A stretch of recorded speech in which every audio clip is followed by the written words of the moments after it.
Good afternoon students.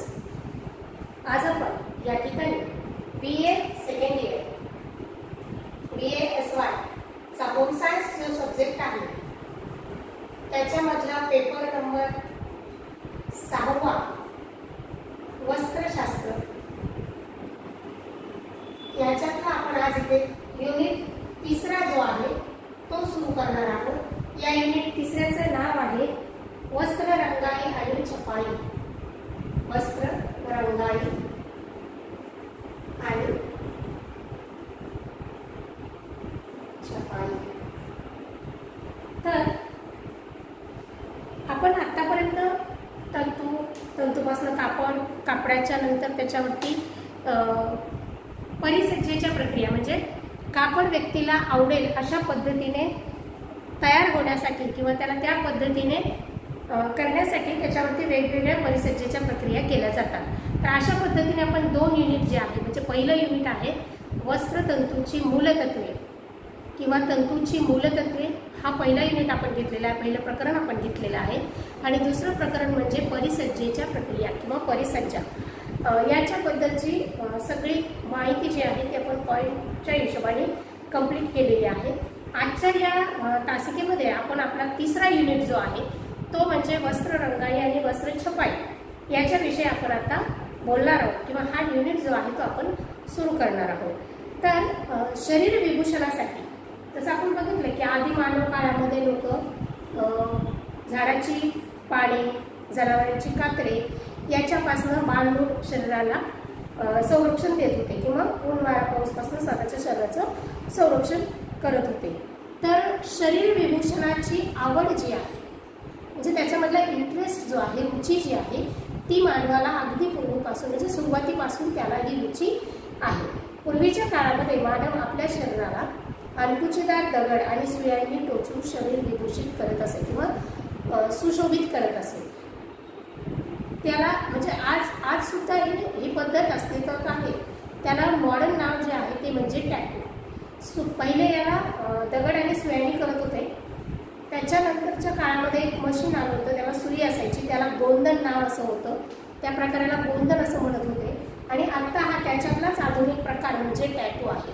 तर अशा पद्धतीने वेगवेगळ्या पद्धतीने विभूषित करण्याची, शरीर विभूषित करण्याची आवड जी आहे, रुची जी आहे ही मानवाला अगदी पूर्वीपासूनच आलेली आहे. कालांतराने म्हणजे जेव्हा सुरुवातीला दगडाने किंवा सुईने टोचून ही प्रक्रिया केली जात होती तेव्हा त्याच्यामध्ये खूप त्रास त्यांना होत होता किंवा ही गोष्ट त्यांना त्रासदायक वाटू लागली होती. म्हणून मग त्यांनी काय केलं की रंगीत माती किंवा फुलं आणि पानांचा रस काढून त्याच्यापासून रंग तयार केला. आणि हा रंग जो आहे, अशा गोष्टी ज्या आहेत त्या शरीर विभूषणासाठी वापरण्यास त्यांनी सुरुवात केली. गवत, फुलांची किंवा झाडांची पाने शरीर संरक्षणासाठी वापरण्यात आली. त्याच्यानंतर त्याचा कापड बनावटीचा जो शोध आहे म्हणजे सुई आणि शिवण ही कला जी आहे ही त्यांना अवगत झाली. आणि या विवेचनातूनच पुढे मग वस्त्र निर्मिती आणि वस्त्रासाठी रंग हे कशा पद्धतीने उपलब्ध झाले हे आपल्याला याच्यामध्ये लक्षात येतं. म्हणजे की जेव्हा झाडाच्या झाडांच्या पानांपासून आणि जनावरांच्या कातडीपासून संरक्षण करत होते तेव्हाच त्यांनी रंगापासून स्वतःच्या शरीराला विभूषित करण्याचं काम जे आहे ते सुरू केलं. म्हणजे रंगाची जी पार्श्वभूमी आहे ती वस्त्रशास्त्रामध्ये वस्त्राचा शोध लागल्यानंतर किंवा वस्त्राच्या विणण्याचा शोध लागल्यानंतरची नाही आहे, तर ती आधीची पूर्वीपासूनची रंगाची जी पार्श्वभूमी आहे ती पूर्वीपासून लिखित आहे किंवा पूर्वीपासून त्याच्यामध्ये त्या गोष्टी केल्या जातात की जे शरीर विभूषणासाठी रंगाचा वापर जो आहे तो अतिशय पुराण काळापासून केला जातो. आता रंग म्हणजे वस्त्रतंतू किंवा वस्त्र रंगून वस्त्रावर कायम राहणारा अवशेष किंवा कायम राहणारा पदार्थ. तंतूला किंवा वस्त्राला रंगवून त्याच्यावरती तो पदार्थ जो आहे रंगाच्या माध्यमात कायम राहतो त्याला रंग असं म्हटलं जातं. मेहता यांच्या मते रंगवण्याची प्रक्रिया ही प्राचीन असून भारतातून तिचा प्रवास इतर देशात झालेला आहे. म्हणजे आपल्याकडे रंगवण्याची क्रिया, वस्त्र रंगवण्याची क्रिया ही पूर्वीपासून आहे. उलट आपल्यापासून हे बाहेरच्या लोकांनी आत्मसात केलेलं आहे. अलेक्झांडरने हिरवा, पिवळा आणि काळा रंग रंगवण्याच्या पद्धती या भारतातच केलेल्या आहेत.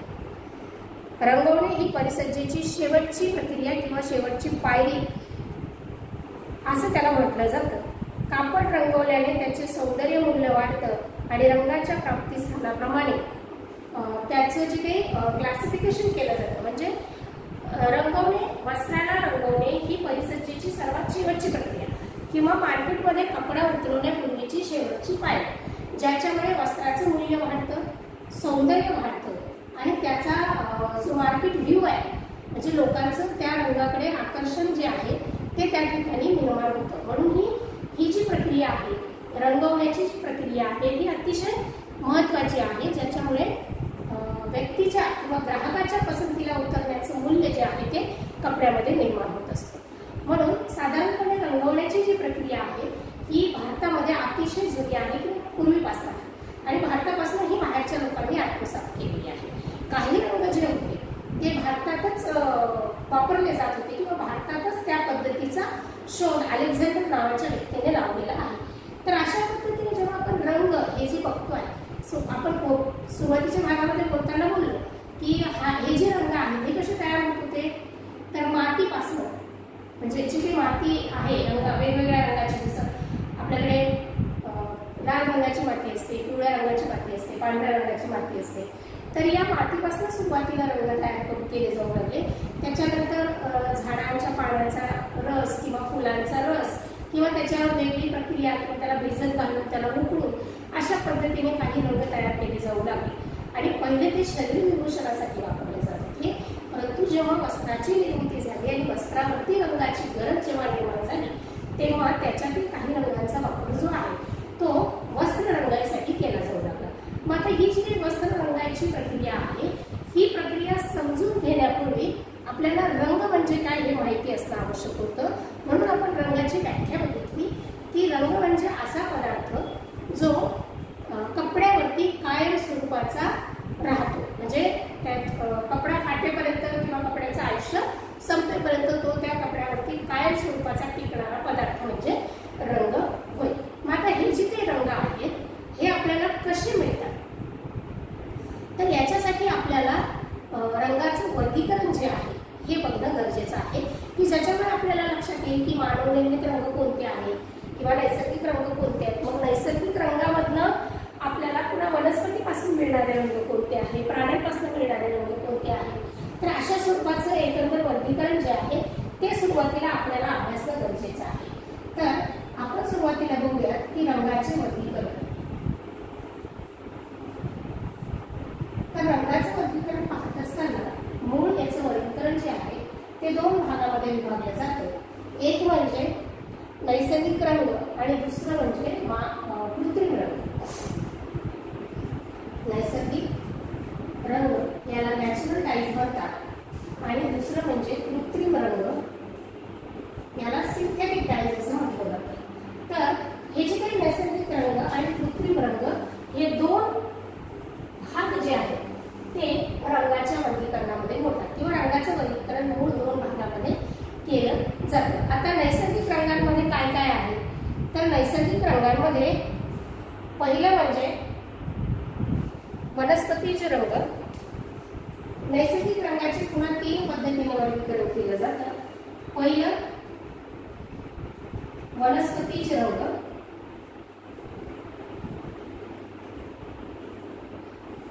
त्याच्यातला दुसरा आहे प्राणीचे रंग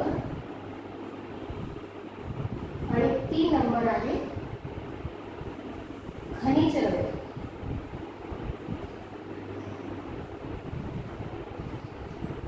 तर आता वनस्पतीच्या रंगांमध्ये कोणते कोणते रंग हे मोडतात, त्याच्यामध्ये पहिला रंग आहे नील,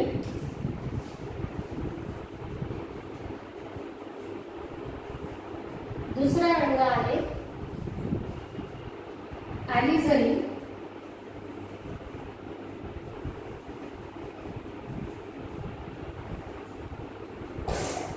तिसरा रंग आहे लॉगवूड आणि चौथा रंग आहे हळद.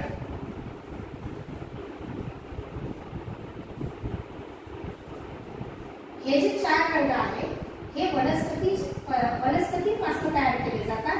म्हणून याला वनस्पतीचे रंग असं म्हटलं जातं. त्याच्यानंतर प्राणीच्या रंगामध्ये 2 रंग आहेत. कोचिनियर नंबर 1 आहे कोचिनियर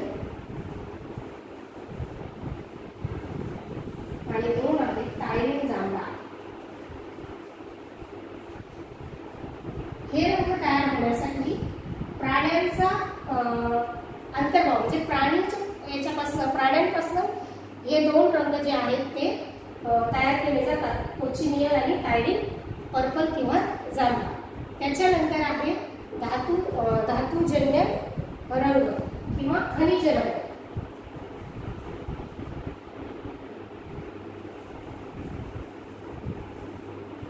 तर धातूजन्य रंगामध्ये एकच प्रकार पडतो, तो म्हणजे लोह रंग. तर नैसर्गिक प्रकारामध्ये रंगाचं जे एक वर्गीकरण केलं म्हणजे एक प्रकार जो पडतो तो म्हणजे नैसर्गिक रंग आणि त्याच्यामध्ये वनस्पतीचे रंग, प्राणीचे रंग आणि धातूजन्य रंग हे 3 प्रकाराने नैसर्गिक रंगाचे 3 प्रकार पडतात. त्याच्यामध्ये वनस्पतीच्या रंगामध्ये नीळ म्हणजे ब्ल्यू, त्याच्यानंतर ॲलिझारी, लॉगवूड आणि हळद टर्मरिक हे जे 4 रंग आहेत ते आपल्याला वनस्पतीपासून प्राप्त होतात, म्हणून याला वनस्पतीचे रंग असं म्हटलं जातं. प्राणीच्या रंगांमध्ये कोचिनियर आणि टायरिन जांभळा, टायरिन पर्पल हे जे 2 रंग आहेत ते प्राण्यांच्या अवयवापासून, प्राण्यांच्या शरीरापासून आपल्याला मिळतात, म्हणून याला प्राणीचे रंग असं म्हटलं जातं. धातूजन्य रंग म्हणजे आयर्न लोह जे आहे त्याच्यापासून आपल्याला लोह रंगाची प्राप्ती होत असते, म्हणून त्याला धातूजन्य. कारण आयर्न जे आहे, लोह जे आहे, लोखंड जे आहे ते धातू आहे, म्हणून त्याला धातूजन्य रंग असं म्हटलं जातं. त्याच्यानंतर आहे कृत्रिम रंग म्हणजे सिंथेटिक रंग. तर हे सिंथेटिक रंग कोणते कोणते आहेत? तर नंबर 1 आहे आम्लीय रंग, नंबर 2 आहे प्रत्यक्ष रंग, नंबर 3 आहे बेसिक रंग, नंबर 4 आहे मॉडर्न रंग, नंबर 5 आहे वॅट रंग, नंबर 6 आहे गंधक रंग, नंबर 7वा नंबरचा रंग आहे एझॉइल नॅफ्थॉल.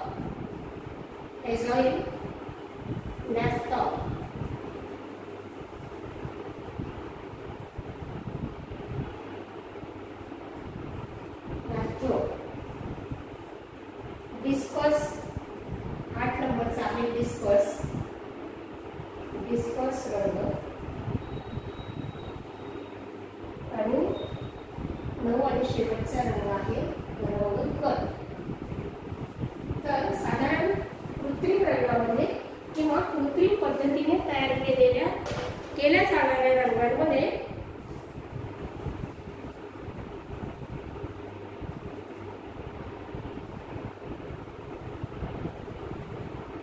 ह्या पुढील रंगांचा समावेश होतो, जसे की अम्लीय रंग, प्रत्यक्ष रंग, बेसिक रंग, मॉडर्न रंग, वॅट रंग, गंधक रंग,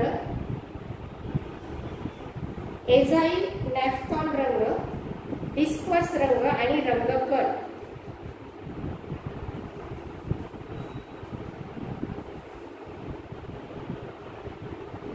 तर अशा प्रकारे हे कृत्रिम रंग जे आहेत ते आपल्याला वेगवेगळ्या पदार्थाच्या किंवा रासायनिक पदार्थांच्या मिश्रणातून हे रंग जे आहेत ते आपल्याला प्राप्त होत असतात किंवा कृत्रिम पद्धतीने हे रंग जे आहेत ते बनवले जात असतात. तर या ठिकाणी आपण रंगांचं मूळ वर्गीकरण जे आहे जे 2 पद्धतीने केलं जातं, एक म्हणजे नैसर्गिक रंग आणि दुसरा म्हणजे कृत्रिम रंग. तर नैसर्गिक आणि कृत्रिम रंगांची एकंदर नावं काय काय आहेत या संदर्भातली ही सगळं वर्गीकरण जे आहे ते आपण आत्ताच्या या तासिकेमध्ये बघितलेलं आहे. तर या वर्गीकरणाच्या अनुषंगाने म्हणजे कुठला रंग कृत्रिम रंग किंवा नैसर्गिक रंग हे जेव्हा वस्त्रावरती किंवा तंतूवरती लावले जातात किंवा तंतूवरती किंवा वस्त्रावरती किंवा धाग्यावरती हे रंग जेव्हा बसवले जातात तेव्हा वेगवेगळ्या पद्धतीने याला रंगवण्याची प्रक्रिया जी आहे ती त्या वस्त्र, तंतू किंवा धाग्यांवरती केली जाते। आणि जो धागा आहे म्हणजे तंतूचा, धाग्याचा किंवा वस्त्राचा कोणता प्रकार आहे, म्हणजे जसं की आपण त्यावेळेस पण आपण बघितलं होतं की तंतूचे वर्गीकरण मग नैसर्गिक आहे का मानव निर्मित तंतू आहे, मग नैसर्गिक मध्ये तो कोणता आहे, वनस्पतीज आहे, प्राणीज आहे किंवा खनिज आहे। मग ह्याच्या प्रकारानुसार म्हणजे तंतूच्या, धाग्याच्या किंवा कपड्याच्या, वस्त्राच्या प्रकारानुसार त्याच्यावरती कोणत्या रंगाचा उपयोग करायचा किंवा करावा लागतो किंवा कोणता रंग त्याच्यावरती बसतो, मग तो पक्का बसतो किंवा मग कधी कधी काही रंग जे आहेत ते योग्य पद्धतीने जर निवड झाली नाही तर ते रंग जे आहे ते कापड जे आहे ते रंग धुण्यामध्ये सोडायला लागतात। म्हणून कधी कधी कपड्याचा रंग जो आहे तो फिका पडायला लागतो। म्हणून कोणत्या तंतूसाठी कोणत्या रंगाची निवड करणं गरजेचं आहे आणि त्याच्यानंतर त्याच्यावरती रंगवताना कोणती प्रक्रिया वापरणं महत्त्वाचं आहे। म्हणजे जसे रंगाचे वेगवेगळे प्रकार आहेत तसेच वस्त्र रंगाच्या सुद्धा वेगवेगळ्या पद्धती आहेत आणि मग या पद्धतीनुसार काही पद्धती ज्या आहेत त्या फक्त तंतूसाठी वापरल्या जातात, काही पद्धती तंतू आणि वस्त्रासाठी वापरल्या जातात, तर काही पद्धतीमध्ये फक्त धागेच रंगवले जातात। म्हणजे अशा जसं आपण रंगाची चॉईस करतो किंवा रंगाची निवड करतो तसं आपल्याला तंतूची निवड करावी लागते आणि त्याच्यानुसार ती पद्धत कोणती वापरायची आहे हे सुद्धा त्या ठिकाणी ठरवावं लागते। साधारणपणे काही प्रक्रिया ज्या आहेत त्या कारखान्यांमध्ये मोठमोठ्या उपकरणांमध्ये केल्या जात असतात आणि त्याच्यानुसार त्या प्रक्रियेला नावं दिलेली आहेत। म्हणजे त्या उपकरणाचा शोध कुणी लावला किंवा त्या उपकरणाला काय नाव आहे याच्या अनुषंगाने त्या प्रक्रियेचं नाव जे आहे म्हणजे वस्त्र रंगायची जी प्रक्रिया आहे ते नाव त्या प्रक्रियेला दिलेलं आहे व याच्यामध्ये त्याची प्रोसेस। तसेच काही पद्धती ज्या आहेत वस्त्र रंगायच्या त्या घरगुती पद्धतीने सुद्धा केल्या जातात। त्याच्यानंतर त्या करत असताना त्या कशा करायच्या किंवा काय त्याला पार्श्वभूमी आहे आणि त्याचा काय महत्त्व आहे किंवा इम्पॉर्टन्स आहे या सगळ्या गोष्टींचा अभ्यास जो आहे तो आपल्याला वस्त्र रंगाई आणि वस्त्र छपाई या युनिट अंतर्गत म्हणजे या चॅप्टरमध्ये आपल्याला हा अभ्यास करायचा आहे।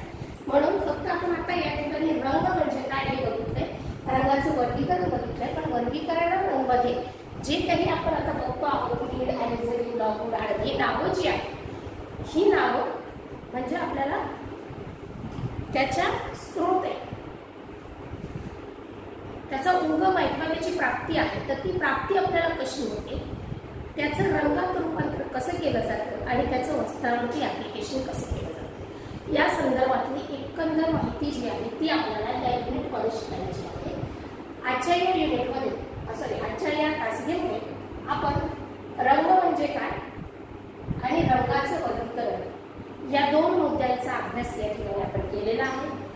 पुढच्या तासिकेमध्ये आपण हे नैसर्गिक रंग किंवा हे कृत्रिम रंग हे डिटेलमध्ये म्हणजे नीळ कशी आपल्याला प्राप्त होते, कोणत्या झाडापासून कोणत्या झाडाच्या अवयवापासून आणि ती कशी बनवली जाते, तर या स्वरूपाची सगळी माहिती जी आहे ती आपण पुढच्या तासिकेमध्ये घेणार आहोत। आजची ही तासिका आपण या ठिकाणी थांबवत आहोत। पुढच्या तासिकेमध्ये पुढचा विषय घेऊन आपण परत भेटूया। तोपर्यंत